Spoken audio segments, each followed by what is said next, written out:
The CIA wanted it with everything intact. They took it apart to look at it. Then they put it back together. Everything intact.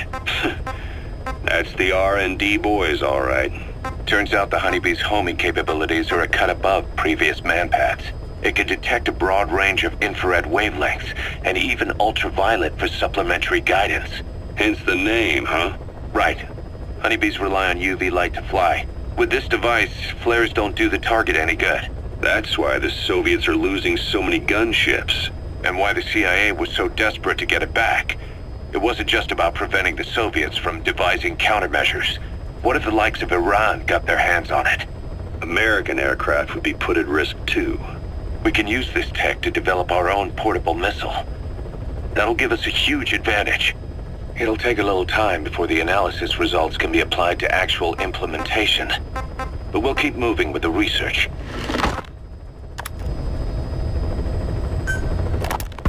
We were lucky to get our hands on that cyborg arm developer. There's no one in Diamond Dogs who can so much as maintain that thing. Bionic arm, not cyborg, if you go by what he calls it. But you're right, the East is light years ahead in bionics. They can even detect through the skin the slight electrical signals from the brain that order muscles to move. The Soviet Union completed their first bionic arm capable of doing that back in the 60s. Although I guess that news didn't really reach the West. No kidding.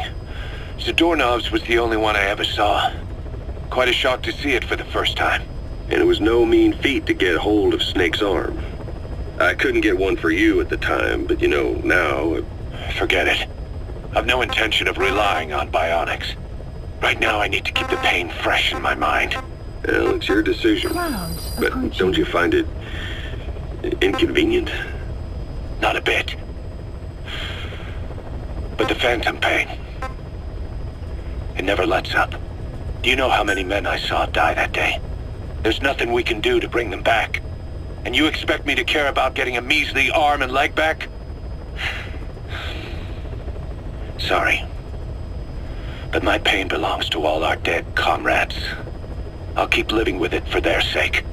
It'll guide me straight and true until I've gotten them the vengeance they deserve.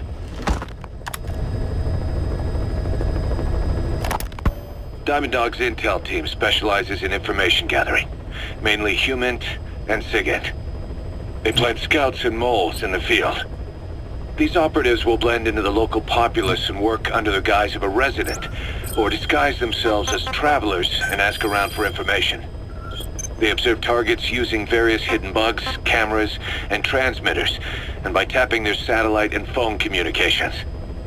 Analyzing all this information creates a clear picture of how wars and the PFs fighting them are changing. This data can also be used for threat assessment when deciding whether to accept contracts from certain clients. And during missions, the intel team keeps track of target locations and produces FOM predictions, reporting mission-critical information based on real-time remote observation of changes in the AO. What you hear from us over the radio is based on how we interpret the data gathered at the command platform. However, intel team operatives go unarmed in almost all situations to avoid revealing themselves to the enemy. Some will carry a knife, but most have nothing at all. As such, don't expect them to help you take on heavily armed adversaries like PF soldiers. Think of them as entirely passive in the hot zone.